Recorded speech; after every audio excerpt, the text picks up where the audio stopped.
आप बोलिए। नहीं, ये रविंद्र जी कराएंगे, इंटरचीफ स्पोक रविंद्र जी कराएंगे। आप सब बंधुओं का बहुत बहुत शुक्रिया।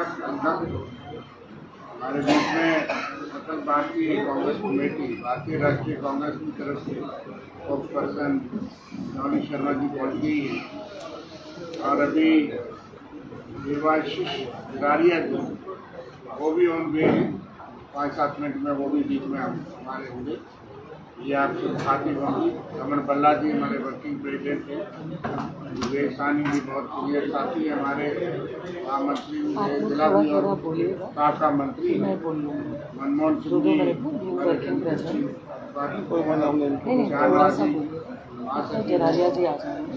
कपल सिंह जी हमारे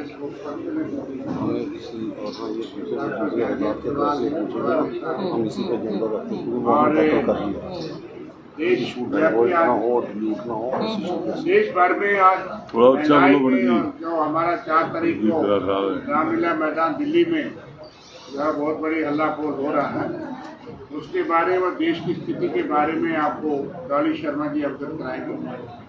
मैं डॉली शर्मा जी को रिक्वेस्ट करूँगा।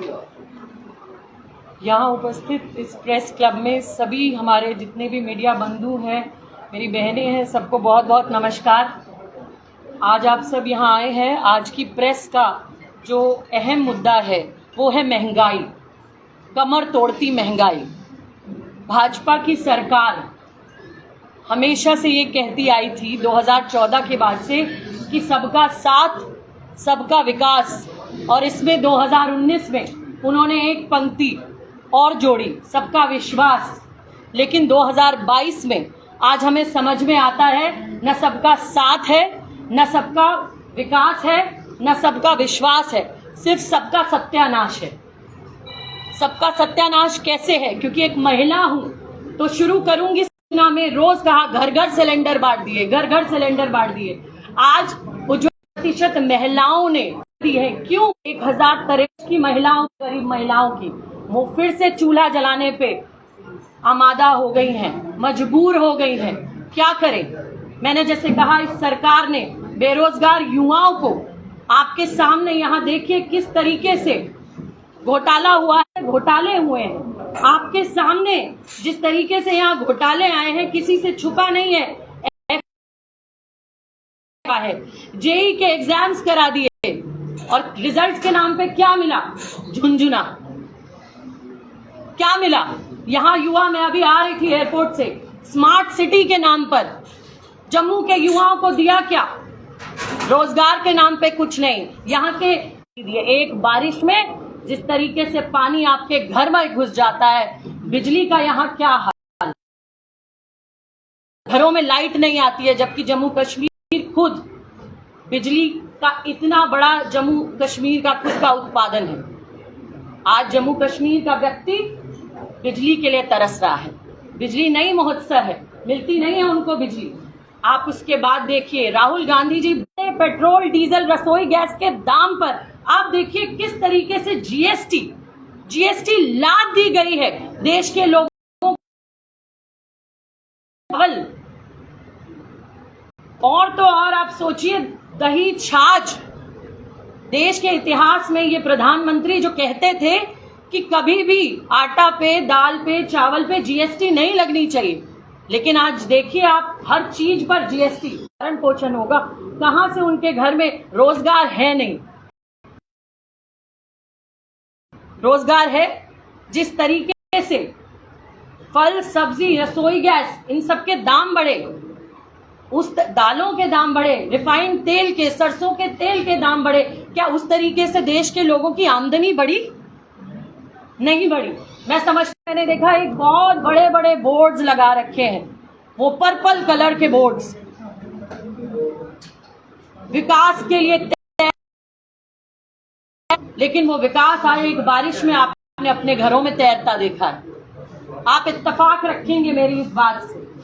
आप देखिए इन्फ्लेशन का रेट, डॉक्टर मनमोहन सिंह की सरकार, पूरा देश, जिस समय पूरा विश्व महंगाई से, इन्फ्लेशन की, वो डॉक्टर मनमोहन सिंह की सरकार थी कि उन्होंने देश को उस समय चलाया जब पूरा विश्व मंदी से जूझ रहा था। आज क्या हाल है? आज भारत के हाल है, आप बताइए। रुपया रोज टूट रहा है। प्रधानमंत्री जी कहा करते थे कि जब रुपया गिरता है तो देश की दिल्ली की कुर्सी की शाख गिरती है। मैं यहाँ से जम्मू कश्मीर की मीडिया के माध्यम से पूछना चाहती हूँ, प्रधानमंत्री जी, क्या आज देश की शाख नहीं गिरती? क्या आज आप नहीं खा सकती? मैं एक पेंसिल रबर नहीं खरीद सकती। क्यों? क्योंकि माँ डांटती है, माँ थप्पड़ मारती है, पैसा नहीं सकती। मेरी माँ एक मैगी का पैकेट मेरे लिए डांटती है, मुझे कहती है महंगाई है। देश की उस छोटी सी बच्ची को विलाप करते देख परेशान हो। किसने सेना का बजट घटा दिया? आप देश को दे क्या रहे हैं? ना युवा को नौकरी दे रहे हैं, ना महिलाओं को एक सिलेंडर दे पा रहे हैं, ना राशन दे पा रहे हैं। आप क्या दे रहे हैं? आप पेट्रोल डीजल के दाम अगर बढ़ते हैं तो आप देखिए हर चीज का दाम, मैं कहती हूँ घर के खाने की चीजों का दाम तक बढ़ जाता है अगर पेट्रोल डीजल का दाम बढ़ता है। जब कांग्रेस की सरकार में क्रूड ऑयल इतना महंगा 150 रुपए प्रति बैरल, 150 के पार था डॉलर प्रति बैरल, उस समय कांग्रेस की सरकार ने, डॉक्टर मनमोहन सिंह जी ने सब्सिडी देकर उसको हमेशा नियंत्रित रखा। कभी भी देश की जनता के सिर पर वो बोझ नहीं पड़ा, हमेशा से नियंत्रित रखा। पेट्रोल का दाम 60 रुपए, डीजल का दाम उससे भी कम, अब 100 के पार पर कर गया है ये आंकड़ा। आप जाइए, लेकिन आवाज कौन उठाएगा? आज जम्मू कश्मीर की इस मीडिया से, यहाँ प्रेस के बंधुओं से, भाइयों से, बहनों से मैं गुजारिश करना चाहती हूँ कि इस महंगाई से सिर्फ कांग्रेस पार्टी नहीं जूझ रही है। इस महंगाई से यहाँ बैठे हम लोगों के घर पर सिर्फ असर नहीं पड़ रहा है, एक एक व्यक्ति के घर पर असर पड़ रहा है। बच्चों की पढ़ाई पे असर पड़ रहा है, उनके दूध पर असर पड़ रहा है। क्या आप इत्तेफाक नहीं रखते इस बात से? क्या दूध के दाम जो बढ़े हैं अभी, क्या आप लोगों के घर के बजट नहीं बिगाड़ते? सिर्फ कांग्रेस के लोगों के घर बिगाड़ते हैं? नहीं, देश की आम जनता के बजट बिगड़ रहे हैं, उनके घर परेशान है। आज आमदनी नहीं बढ़ रही है, इसलिए राहुल गांधी जी ने उद्घोष किया है कि 4 सितंबर को दिल्ली के रामलीला मैदान में एक बड़ी रैली कांग्रेस करने वाली है। राहुल गांधी जी पूरे देश की पीड़ा को समझते हुए आम जन की आवाज उठा रहे हैं, आपके घर की बात कर रहे हैं, आपके बढ़ते हुए आटा, दाल, चावल, दूध, दही, सब्जी, फल। आप सब्जी नहीं खरीद सकता, दाल नहीं खरीद सकता व्यक्ति, आप फल तो भूल जाइए। तो सीधा सीधा आप देखिए सरकार कहकर क्या आई थी और दे क्या रही। ये दे रही है आपको यही झुंझुना दे रही है। हर बार इस झुंझुने को आपको देती है। हर 2019 में आई कि आपको न जाने क्या क्या देंगे, और दे क्या रही है? कमर तोड़ महंगाई। कोरोना की मार मैं नहीं मानती देश के किसी घर ने नहीं झेली हो। अगर आपने नहीं झेली, आपके दोस्त रिश्तेदारों ने झेली है। सड़कों पर लोग मरे हुए थे, ऑक्सीजन सिलेंडर नहीं मिल रहे थे। मुझे भी याद है जम्मू के लिए लोगों ने मुझे फोन किए, मैंने यहाँ के लोगों के लिए भी फोन किया। पूरे देश में अगर कोई काम कर रहा था तो कांग्रेस का संगठन काम कर रहा था। लगातार लोगों के घर ऑक्सीजन, दवाई, आम जनता काम कर रही थी, लेकिन ये सरकार गायब थी। आप ढूंढ नहीं पा रहे थे इनके जनप्रतिनिधियों को। लगातार कांग्रेस का लक्ष्य है हर व्यक्ति की बात को सुनकर आम जन के लिए काम करना। इसीलिए लगातार कांग्रेस ये कहती आ रही है कि आप देखिए, साथ दीजिए। आपकी लड़ाई लड़ रही है कांग्रेस, आपके घर की बात कर रही है कांग्रेस, साथ दीजिए। आइए जुड़ते हैं 4 सितंबर को इस महंगाई के खिलाफ हल्ला बोल रैली में और उठाते हैं देश के जन जन की आवाज। आज जिस तरीके से युवा बेरोजगार है उसकी चर्चा करने के लिए मेरे साथ हमारे भाई दिल्ली AICC से आए हैं। आपसे बात करेंगे और आपको बताएंगे बेरोजगारी के बारे में कि किस तरीके से युवा बेरोजगारी से जूझ रहा है। बहुत बहुत धन्यवाद डॉली जी। आपसे एक सवाल है कि पहले प्रेस के बाद सवाल इसके बाद 5 मिनट के बाद आपको मैंने पहले बताया आपको, ये आगे जी जी जैसा कि आप सबको कष्ट दिया गया है कि 4 सितंबर को और अखिल भारतीय कांग्रेस कमेटी द्वारा राष्ट्रव्यापी बड़ा प्रदर्शन दिल्ली के रामलीला मैदान में किया जाना है, महंगाई पर हल्ला बोल। ऐसा ही प्रदर्शन पिछले वर्ष दिसंबर 2021 में हम लोगों ने राजस्थान में किया था, जब हमें दिल्ली में परमिशन नहीं मिली थी। इसके अलावा निरंतर राहुल गांधी जी और पार्टी के वरिष्ठ नेता महंगाई को लेकर निरंतर धरना प्रदर्शन आंदोलन कर रहे हैं। 5 अगस्त को दिल्ली में बड़ा आंदोलन हुआ, जिसमें राहुल गांधी जी समेत 60 से ज्यादा सांसदों ने अपनी गिरफ्तारियां दी। इसको आगे ले जाकर हम लोगों ने ये निर्णय लिया है कि कांग्रेस इस मुद्दे को लेकर सड़क से लेकर संसद तक की लड़ाई को आगे बढ़ाते हुए 4 सितंबर को एक बड़ा आंदोलन रामलीला मैदान दिल्ली में आयोजित करने जा रहे हैं। हमारा मुख्य मुद्दा ये है कि भारतीय लोकतंत्र के जो मूलभूत ढांचे पर जिस तरीके से हमले किए जा रहे हैं और निरंतर जो जन समस्याओं के जन मुद्दे हैं उनको ध्यान से भटकाकर गैर जरूरी मुद्दों पर जनता का ध्यान लिया जा रहा है। बेरोजगारी की दर इतनी ज्यादा अधिक है, और ये हम नहीं कह रहे हैं, यह संसद में बयान दिया गया है, लिखित जवाब दिया गया है सरकार के द्वारा कि पिछले 8 वर्षों में 22 करोड़ से ज्यादा युवाओं ने रोजगार के लिए अप्लाई किया, गवर्नमेंट जॉब्स के लिए अप्लाई किया। उसमें से केवल ये सरकार 8 सालों में केवल 7,22,000 युवाओं को रोजगार दे पाई है। यह स्थिति तब है जब मोदी जी ने वादा किया था कि वो अगर सरकार सत्ता में आते हैं तो हर वर्ष 2 करोड़ युवाओं को रोजगार देंगे। 2 करोड़ को तो दे नहीं पाए, केवल 8 वर्षों में केवल 7,22,000 लोगों को रोजगार दिए। ये लोग बात करते थे मेक इन इंडिया की, जीएसटी गलत लगाकर पूरा लघु और सूक्ष्म उद्योग तबाह कर दिया गया है। ये बात करते थे स्टार्टअप इंडिया की। आज भारत की जो स्टार्टअप कंपनीज है उन्होंने 20,000 से ज्यादा एम्प्लॉइज को बाहर निकाल दिया है। तो निश्चित तौर पर मोदी जी की आर्थिक नीतियां पूरी तरीके से धराशायी हो चुकी हैं। हम ये निवेदन कर रहे हैं कि जनता की लड़ाई है, और कांग्रेस विपक्ष की सबसे बड़ी पार्टी होने के नाते देश में इकलौती ऐसी विपक्षी पार्टी है जो जनता के मुद्दों पर सड़क से लेकर संसद तक लड़ाई लड़ रही है। तो आपसे निवेदन करते हैं कि इस मुद्दे को जनता तक पहुंचाएं, ताकि जो जनता का मुद्दा है महंगाई और बेरोजगारी, ये सरकार चाहे जितना भी भटकाने का प्रयास करे इस मुद्दे से, लेकिन हम लोग इस मुद्दे पर स्टिक रहे। 4 सितंबर के बाद इसी मुद्दे को लेकर भारत जोड़ो यात्रा भी है, उसमें भी महंगाई और बेरोजगारी का मुद्दा है, और वो ऐतिहासिक यात्रा होने वाली है। देश की आजादी के बाद इतना बड़ा पॉलिटिकल मूवमेंट अभी तक नहीं हुआ जो हम करने जा रहे हैं। तो ये 4 सितंबर की रैली उसका एक प्रोलॉन्ग वर्जन है, उसके आगे 7 सितंबर के लिए हम जाने वाले हैं। बहुत बहुत धन्यवाद आप सभी लोग। अब जो प्रश्न है वो आप पूछ सकते हैं। डॉली जी आपसे सवाल है कि आखिरकार कांग्रेस में ऐसा क्या हो रहा है जो कि इतने बड़े बड़े दिग्गज नेता कांग्रेस को छोड़ते हुए नजर आ रहे हैं?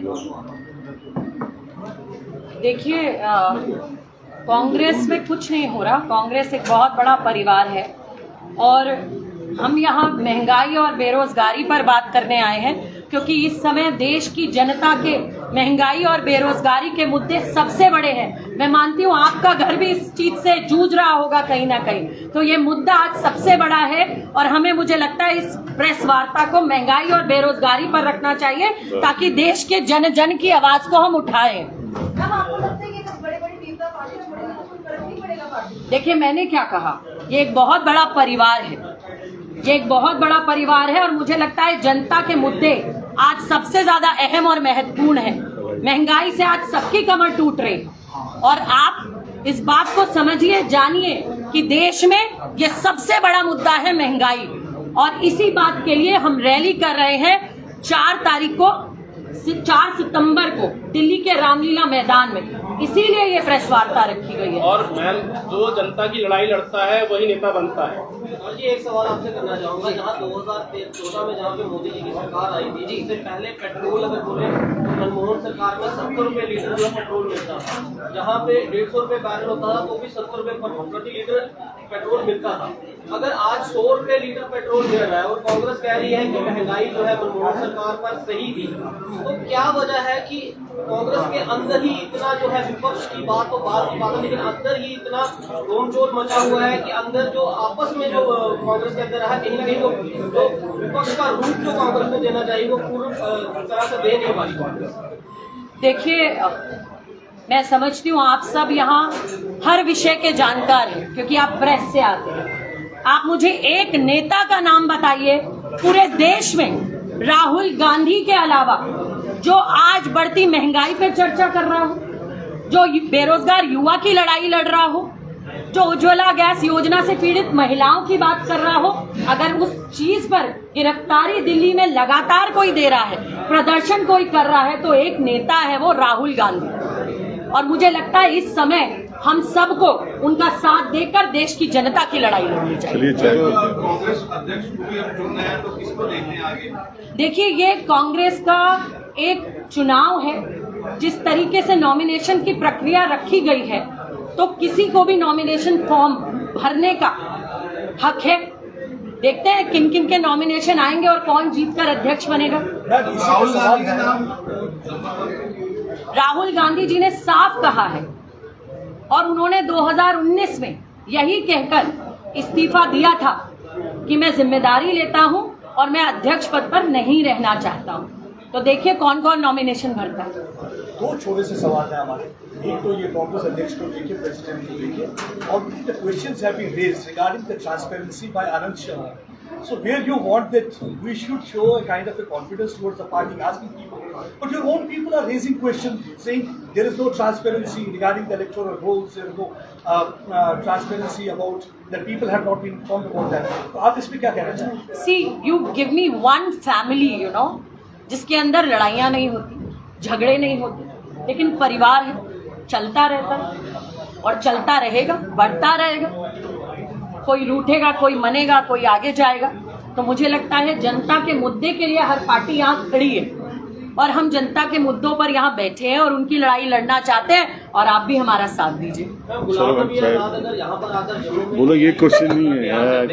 कितना नुकसान जो है, क्योंकि कई नेता कांग्रेस के वैसे ही पार्टी को छोड़ चुके हैं और आने वाले दिनों में बोले आज ये मुद्दा नहीं है।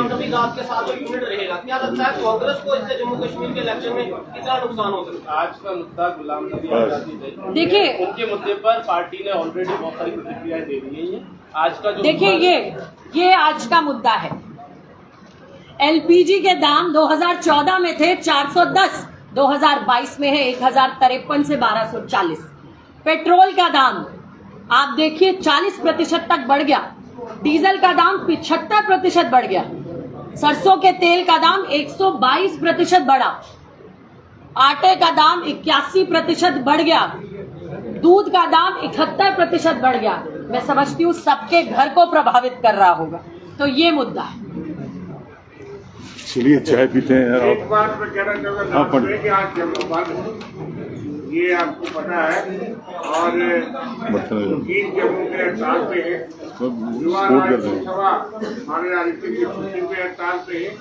तमाम चैम्बर ऑफ कॉमर्स पर वही जम्मू जिसने भाजपा को मैंडेट दिया था, आज वही जम्मू डेली बेसिस हड़ताल पे है। जैसे मैडम ने कहा, अकाउंट असिस्टेंट के कैंडिडेट हड़ताल पे है, और इसके विरोध में जम्मू सरकार और भाजपा के खिलाफ जो बंद है, और वकीलों के और युवा राजपूत समाज जो युवा सड़कों पे पार्टी की तरफ से उनका समर्थन गया। बिल्कुल, आप सबका बहुत बहुत धन्यवाद।